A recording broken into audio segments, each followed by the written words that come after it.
તો કેમ છો ખાખી ના યોદ્ધાઓ? શું ચાલી રહ્યું છે?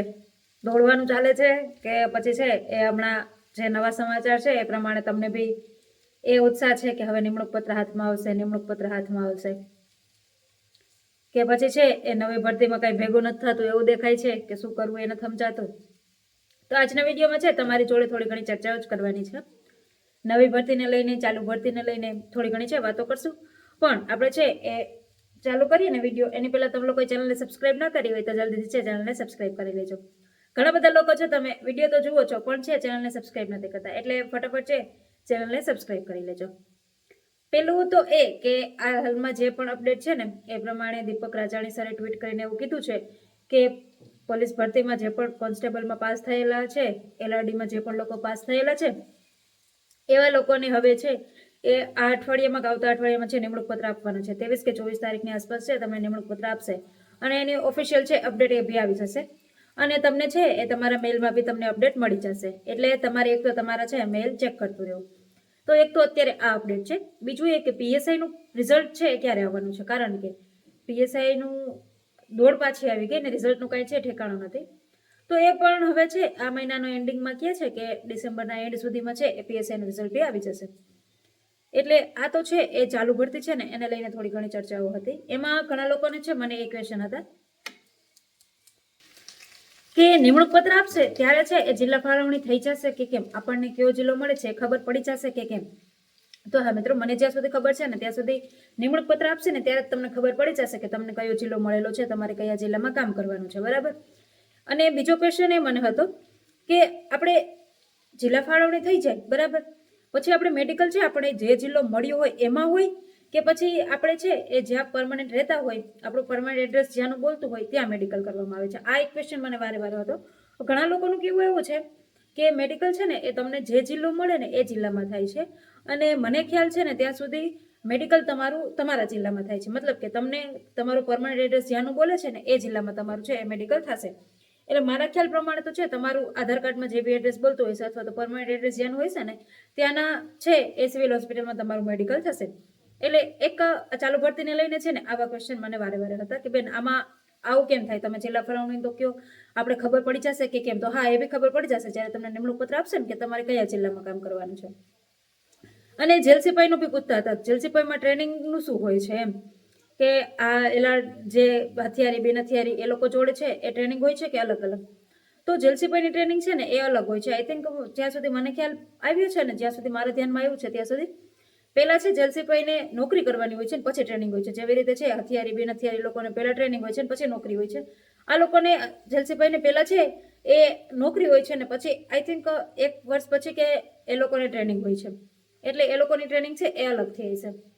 પછી હવે છે ને આપણે નેક્સ્ટ આગળ વાત કરીએ કે ચાલુ ભરતી વિશે તો ચર્ચાઓ કરી, પણ આવનારી ભરતી છે બરાબર એનું ગ્રાઉન્ડ શું ખરેખર લેવાઈ જશે કે કેમ? તો મિત્રો એના પ્રમાણે જો અત્યારે જે પણ લોકો તૈયારી કરે છે એ પ્રમાણે છે ને અત્યારે તમે સમજી લો ને કે ઓછામાં ઓછા 9 લાખ ફોર્મ ભરાઈ ગયા છે બરાબર. અને ભરતી બોર્ડ છે એ અત્યારે ફૂલ જોશમાં તૈયારીમાં છે કે આપણે છે એ લઈ જ લેવું છે, ગમે થાય આપણે છે એ ફટાફટ છે એ આ ભરતી પૂરી કરવી છે. ભરતી બોર્ડ છે આટલી સ્પીડમાં કામ કરવા ઈચ્છે છે. એટલે અત્યારે જે પ્રમાણે છે ને એ આ બધી વાતો હાલે છે ને એ પ્રમાણે તો એવું જ લાગે છે કે ગ્રાઉન્ડ છે હમણાં લેવાઈ જશે બરાબર. અને જો ગ્રાઉન્ડ લેવાશે તો પણ જે ચાલુ ભરતીના ઉમેદવારો છે ને એ લોકોને ટ્રેનિંગમાં મોડા છે એ મોકલશે. એટલે પહેલા છે એ ઓલા લોકોનું ગ્રાઉન્ડ પૂરું કરશે ને પછી ટ્રેનિંગમાં જવા દેશે. એટલે તમારે છે એ ટ્રેનિંગ તો મોડી આવશે અને ગ્રાઉન્ડ છે એ કદાચ તો લઈ જ લેશે છે, એ પાછળ નહીં જાય. પણ થોડી ઘણી જે પ્રમાણે અત્યારે ન્યૂઝમાં હાલે છે કે આમ થવું જોઈએ ને તેમ થવું જોઈએ, હવે એ ભરતી બોર્ડ સાંભળે કે કેમ? જો ભરતી બોર્ડ સાંભળે તો કદાચ છે એ આગળ પાછળ બી કરે અને નથી સાંભળતું તો પછી એ પોતાનું મન થાય એમ કરશે એટલે ગ્રાઉન્ડ લઈ લેશે. પણ તમે સમજો ને કે ગઈ ભરતીમાં છે એ 12 લાખ ફોર્મ ભરાણા હતા, તો આ વખતે તો છે બીજા નવા ઉમેદવારો બી એડ થયા છે. ચાલો કદાચ થોડા હોય જૂના એ કદાચ નીકળી ગયા હોય પણ નવા ઉમેદવારો બી સામે આવ્યા હોય ને બીજા, એટલે આ વખતે ઓછામાં ઓછા મને લાગે છે ને ત્યાં સુધી 15 લાખ ફોર્મ તો ભરાશે ને સામે છે જગ્યા પણ ગયા વખતે કરતા વધારે છે. અને ગયા વખતે જે પણ લોકો 0.25 થી એ લોકો રહી ગયા છે એ લોકો તો અત્યારે ફૂલ તૈયારીમાં જશે, કારણ કે એને તો આમ એમ કહ્યું ને મોઢામાં કોળિયો આવતા આવતા રહી ગયો છે બરાબર. એટલે એવા લોકો છે એ બહુ મોટું કોમ્પિટિશન ઊભું કરશે. એટલે તમારે વાંચવાની બી પ્રિપરેશન અત્યારથી રાખવી જોશે. ઘણા લોકોને એ છે કે બેન 1 મહિનામાં દોડાતું નથી, કેમ દોડવું? તો એ બધાને પ્રોબ્લેમ છે. મારે ખુદને બી અત્યારે છે એ PSI માટે મેં ફોર્મ ભરેલું છે પણ નથી દોડાતું. જેમ તેમ કરીને 1-1.5 રાઉન્ડ તો માંડ લાગે છે, દોડાતું જ નથી. શું કરવું લ્યો, તબિયત બગડે સાવ એવું થઈ જાય છે. એટલા માટે દોડવાની અત્યારે પ્રેક્ટિસ તો કરીએ છીએ પણ નથી દોડાતું એમ. તો બધાને એક ક્વેશ્ચન છે, એવું નથી કે તમારે એકના છે, પણ તમારે છે હિંમત રાખીને દોડવાનું. જે થશે બાકી ઉપરવાળો જોઈ લેશે, બરાબર. એટલે એક તો આ ક્વેશ્ચન છે કે દોડનું શું થશે એમ, કે દોડનું અમારે થતું નથી ને ભરતી બોર્ડ વધારે ટાઈમ આપશે કે કેમ, એ હવે ભરતી બોર્ડના હાથમાં છે, કાંઈ ખબર નથી પડતી ભરતી બોર્ડ શું કરે, બરાબર. એટલે એક તો આ પ્રશ્ન હતો.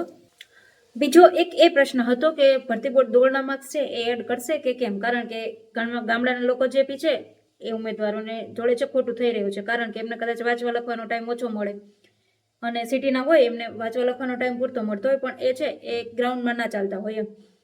તો ગામડાના લોકો છે એ ગ્રાઉન્ડમાં ચાલતા હોય તો એને છે કદાચ એમાં થોડા ઘણા વધારે માર્ક્સ કવર થઈ જાય, તેનો ફાયદો થાય, બરાબર. તો એ ગ્રાઉન્ડના માર્ક્સ છે એ લોકો પાછા એડ કરવા જોઈએ.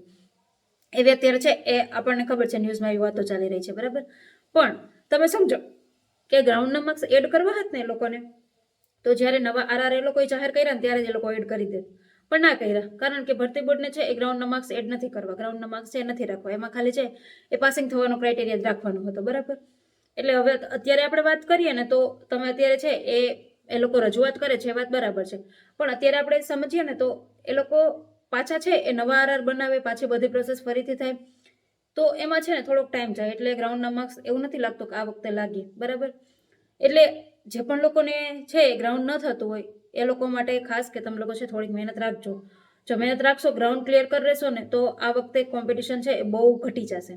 ગયા વખતે તમે સમજો ને 10 મહિનાનો ટાઈમ હતો, તેમ છતાં પણ 10 લાખ ઉમેદવારો છે નીકળી ગયા હતા ગ્રાઉન્ડમાં, એ લોકો ગ્રાઉન્ડમાં જ ફેલ થઈ ગયા હતા. તો આ વખતે તો ખાલી 1 જ મહિનાનો ટાઈમ છે, તમે સમજો ને કેટલા બધા ઉમેદવારો નીકળી જશે.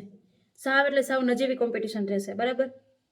એટલે ખાસ કે તમે ગ્રાઉન્ડ જે લોકોને થઈ જાય છે ને એ લોકો માટે આમ એમ કહો ગોલ્ડન ચાન્સ છે કે તમે લોકો અત્યારથી જ છે વાંચવાનું બી જોડે જોડે રાખો. તમે છે એ થોડીક વધારે વાંચવા લખવામાં ધ્યેય સમય આપો.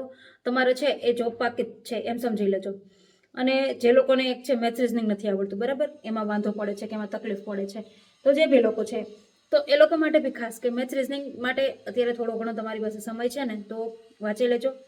મેથ્સ રીઝનિંગ છે કોઈ બી એકેડમીનું, કોઈ બી સરનું તમને ફાવતો હોય એનું, કોઈ તમારા દોસ્ત જોડેથી શીખી લેજો.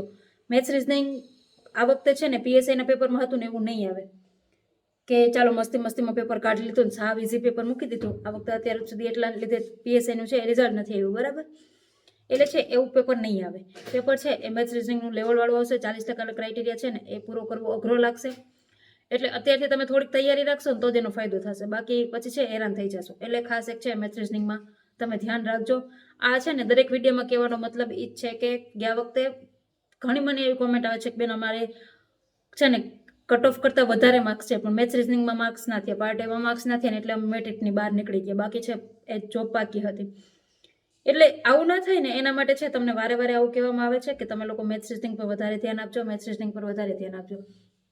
કારણ કે તમારી પાસે અત્યારે સમય છે. પછી જો એકવાર રનિંગ તમને હોય, રનિંગ કમ્પ્લીટ થઈ જાય પછી આપણે છે એ તૈયારી કરશું તો ભેગું ના થાય. કારણ કે તમે સમજો ને ગયા વખતે ફેલ થયેલા લોકોને શું, જે લોકો અમુક માર્ક્સથી રહી ગયા છે, શું એ લોકોને અત્યારે તમને લાગે સબ્જેક્ટ નબળા હશે? એક બી સબ્જેક્ટ લોકોને નબળી નહીં હોય. એ લોકો છે એ એટલી તૈયારી કરતા હશે એમ, મતલબ કે એ લોકોના મોસ્ટ ઓફ બધા સબ્જેક્ટ છે એ અત્યારે રેડી જશે. ખાલી એ લોકોને આમ એમ કહ્યું કે પાછું રિવિઝન જ કરવાનું છે, રિવિઝન જ કરવાનું છે. એટલે આવા ખાટું ખેલાડીઓ બી છે માર્કેટમાં અને તમારે એ લોકો જોડે છે ટક્કર લેવાની છે. ફ્રેશર્સ છે એ લોકો માટે ખાસ ગયા વખતે જે બી લોકોએ ભૂલ કરીને એવી ભૂલો ના કરતા મેથ્સ રીઝનિંગ કરજો. અને એકાદો ક્વેશ્ચન મને એવો હતો કે બેન મૂક ટેસ્ટ કેવી રીતે આપવી, ક્યાંથી આપવી? અલાવ અત્યારે તમે પહેલાં સિલેબસનું તો કરો, મૂક ટેસ્ટને હજી વાર છે. મૂક ટેસ્ટ આવીએ ત્યારે હું સામેથી કહી, મને એક ક્વેશ્ચન એવો હતો બેન પેપર કેમ અટેમ્પ કરવું? પણ પેપર આવવા તો દો ભલામણ.